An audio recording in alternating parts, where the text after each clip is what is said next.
Bismillahirrahmanirrahim. Assalamualaikum warahmatullahi wabarakatuh. Apa kabar anak-anak? Jadi hari ini kita lanjut lagi ya pembelajarannya. Setelah kemarin pembelajaran yang pertama itu tentang perkembangbiakan generatif. Nah, setelah ini jadi kita lanjutkan ke part keduanya, ke bagian keduanya. Masih tentang perkembangbiakan juga dan masih di tema satu tentang selamatkan makhluk hidup dan subtema satu tumbuhan sahabatku. Nah, oke, jadi hari ini kita belajar tentang perkembangbiakan, tapi selain yang generatif. Sekarang, nah ini tahu gambar apa ini? Gambar singkong. Kemudian ini gambar apa? Ini gambar talas atau keladi. Dan ini gambar kentang. Kira-kira talas, keladi, ya, dan kentang ini pernah dilihat? Biasa dibuat apa? Ya, dibuat gorengan. Nah, habis itu ada lagi yang biasanya dibuat kolak. Nah, biasa ini yang dibuat kolak itu adalah singkong ini dibuat kolak atau dibuat sop. Seperti kentang ini dibuat sop. Kemudian kalau talas ini biasanya dibuat gorengan juga ada. Biasanya orang jual gorengan dari talas atau keladi. Kemudian ketiga jenis ini ternyata banyak mengandung karbohidrat, yang mana karbohidrat itu merupakan sumber energi kita. Sama kandungannya juga dengan nasi. Nasi juga itu mengandung karbohidrat. Nah, nah, bagaimana ini kan disebut umbi-umbi nih. Bagaimana sih umbi ini berkembang biak? Apakah secara kawin seperti sebelumnya atau secara tidak kawin? Nah, kalau yang lalu di video pertama kita belajar tentang secara kawin. Nah, apakah umbi ini berkembang biak secara kawin? Nah, sekarang kita lihat. Nah, ternyata ya, ingat ya perkembangbiakan tumbuhan itu ada dua, yaitu perkembangbiakan melalui perkawinan, yaitu generatif, seperti jagung, padi, salak, kacang, bunga, trompet. Kemudian perkembangan tanpa perkawinan atau vegetatif, contohnya adalah bawang, wortel, ubi jalar. Kemarin kita juga bisa membedakan kenapa ini bisa lewat perkawinan dan ini tidak lewat perkawinan. Karena apa? Yang melalui perkawinan itu dia itu memiliki biji, sedangkan yang tidak memiliki perkawinan atau tanpa perkawinan itu tidak memiliki biji. Contohnya ubi jalar. Ini kan tidak memiliki biji. Sama kayak tadi, singkong itu tidak memiliki biji. Kemudian kentang juga tidak memiliki biji, talas juga tidak memiliki biji. Jadi, perkembangbiakannya itu tanpa perkawinan atau vegetatif. Nah, kemudian selanjutnya, nah perkembangbiakan vegetatif ya, karena secara tidak kawin, dia berkembang biaknya dilakukan dengan cara menggunakan bagian tubuhnya, induknya, bagian tubuh induknya. Jadi dia berkembang biak melalui bagian tubuh induknya. Kemudian terdapat dua macam perkembangbiakan secara vegetatif pada tumbuhan, yaitu vegetatif alami dan vegetatif buatan. Nah, ada yang secara alami ya dan ada secara buatan. Nah, kalau buatan ini pasti dengan bantuan manusia. Oke. Selanjutnya, jadi perkembangbiakan vegetatif alami ini banyak caranya. Ada yang pertama melalui spora. Jadi, bagi tumbuhan yang memiliki spora, nah, spora ini adalah calon dari anakannya nanti. Ketika spora ini, contoh ini adalah tanaman paku. Tanaman paku ini memiliki spora.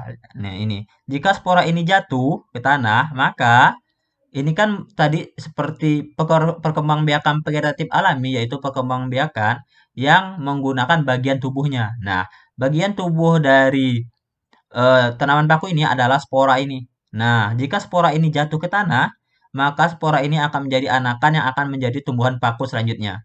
Jadi pertumbuhannya itu melalui spora. Kemudian selain itu ada juga yang menggunakan akar tinggal atau rizoma. Nah, ini sangat familiar sekali, biasa kita lihat di rumah.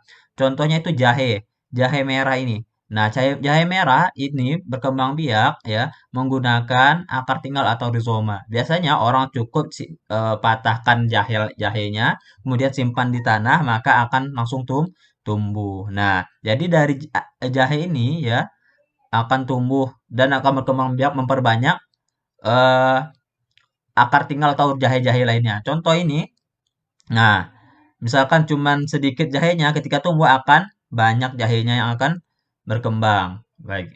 Nah, kemudian selain jahe adalah tunas.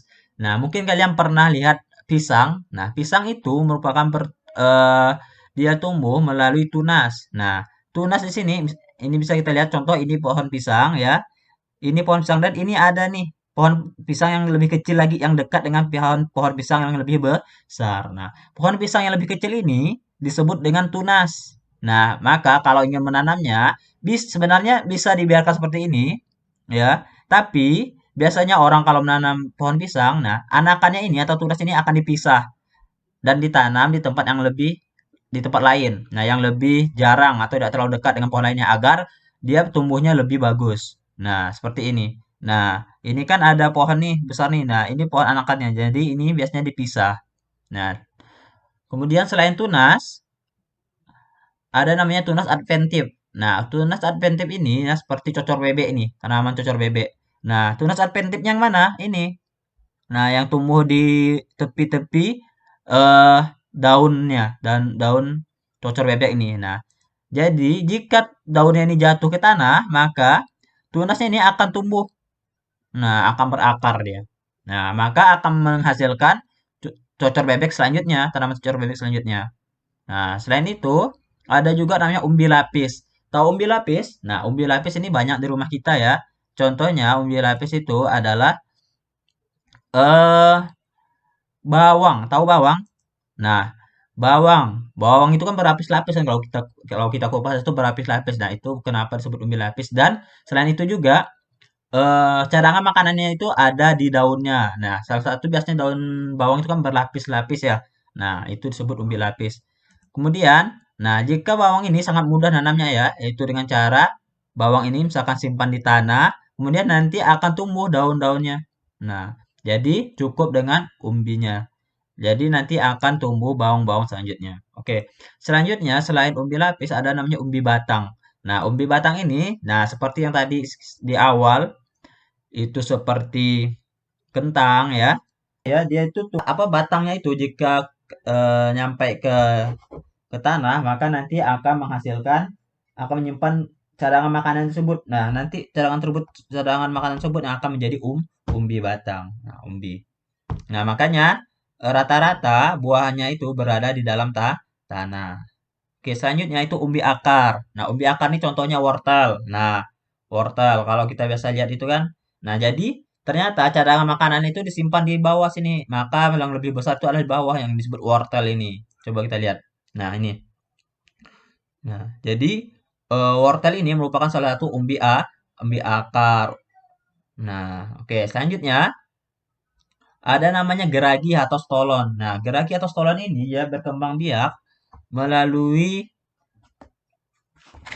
hmm, geragi atau stolon ini merupakan tanaman ya atau tumbuhan yang tumbuh menggunakan batangnya yang beruas yang menjalar. Nah, ini kan ada batangnya nih. Nah, beruas dan menjalar. Nah, batangnya yang nyampe ke tanah ini, nah ini akan menjadi akar. Nah, dan akan tumbuh nih. Nah, contoh yang tanaman berkembang biak menggunakan geragi atau stolon yaitu adalah stroberi dan pegagan. Nah, seperti itu. Oke, selanjutnya cara perkembangbiakan secara vegetatif buatan atau vegetatif dengan bantuan manusia. Nah, kalau tadi perkembangan vegetatif itu harus yang biasa itu harus tanaman yang tidak memiliki biji. Nah, kalau vegetatif buatan, nah karena dia itu dibantu manusia, maka tumbuhan yang memiliki biji juga bisa mengalami juga bisa berkembang biak menggunakan vegetatif, tapi dibantu atau dengan cara vegetatif buatan. Pertama, yaitu dengan cangkok. Nah, ini ada videonya. Nah, ini ada Bapak persingkat videonya. Nah, ini ada pohon jambu. Nah, pohon jambu ini pertama pohonnya dikupas dulu sebagian, dibuang kulitnya. Nah, kemudian lendirnya itu dibersihkan. Nah, ini dikupas di sekelilingnya. Kemudian lendirnya itu dibersihkan. Nah, bisa dengan cara dikikis. Hmm. Ya, seperti itu dibersihkan. Kemudian, setelah dibersihkan, maka di pohon tersebut ya bisa dikasih tanah ya atau sejenisnya. Nah, kemudian dibungkus dengan bisa menggunakan sabut atau plastik. Nah, Nah, jadi di bagian tadi yang udah dikikis, ya kemudian dikasih tanah, kemudian dibungkus. Bisa dibungkus dengan tanah. Kemudian jangan lupa bungkusan itu juga dibolongin. Nah, seperti itu. Diberi lubang supaya nanti air juga masuk. Nah, lama-kelamaan nanti di dalam ini nanti akan terbentuk akar. Nah, yang nanti jika dipotong bisa ditanam selanjutnya. Nah, oke, dari situ, nah ini contoh pecangkokan dari pohon jambu. Selanjutnya itu ada stek. Nah, stek ini sangat mudah ya. Ini pengembangan secara buatan. Nah, stek itu, maaf ini salah, secara buatan. Nah, itu eh dengan cara memotong pohonnya. Biasanya itu nanam singkong itu sangat mudah dengan cara stek. Cukup pohon singkong itu dipatahkan atau dipotong, kemudian ditancapkan ke tanah, nanti akan tumbuh. Nah, seperti ini. Ini dipotong dulu, kemudian ditancapkan, nanti kelama-lamaan akan tumbuh akar dan daun-daunnya. Nah, dari sini akan tumbuh tanamannya. Nah, jadi perkembangan stek itu sangat mudah, cukup dipotong. Nah, maaf ini nanti perkembangbiakan vegetatif buatan ya, bukan alami. Kemudian ada namanya menyambung atau mengeten. Nah, mengeten ini contohnya seperti ini. Nah, ini namanya mengeten. Mengeten itu atau menyambung, pertama ada tanaman, kemudian dibelah, ditancapkan ke tanaman satu selanjutnya, kemudian dibungkus. Nah, nanti ini akan tumbuh nih. Nah, biasanya walaupun jenis tanamannya berbeda, tetap bisa. Nah, ini contoh mengeten atau menyambung. Selanjutnya, itu ada namanya merunduk. Nah, merunduk ini, misalkan tanaman, nah biasanya pohon bougainville atau yang lainnya juga bisa merunduk. Nah, ini tanaman, misalkan tangkainya ini, ya, diletakkan ke tanah, kemudian ditahan. Nanti tangkai yang terkena tanah atau pohon yang terkena tanah, itu nanti akan tumbuh akar. Nah, itu bisa akan menjadi berkembang biak melewati merunduk ini. Nah, kemudian ingat ya yang ini nih yang okulasi ini merupakan vegetatif buatan ya bukan alami. Oke, kemudian ini okulasi. Okulasi ini ya eh, ada biasanya disebut menempel. Nah, ini biasanya walaupun jenis tanaman antara yang ditempel atau inangnya ya itu walaupun berbeda tetap juga bisa. Misalkan ini beda nih, ini misalkan tanaman lain, kemudian ini pohon yang lain. Jika ditempelkan tetap bisa. Nah, ini perkembangbiakan secara menempel. Dia itu salah satu tanaman ya menumpang ke tanaman lainnya untuk berkembang biak walaupun jenis tanamannya berbeda. Misalkan tanaman ini ya, yang menumpang ini dengan yang ditumpangi yang ini itu misalkan jenisnya berbeda. Nah, tetap bisa tumbuh seperti itu. Insya Allah setelah ini ya kita akan lanjutkan materinya ke materi selanjutnya. Oke, Bapak akhiri wassalamualaikum warahmatullahi wabarakatuh.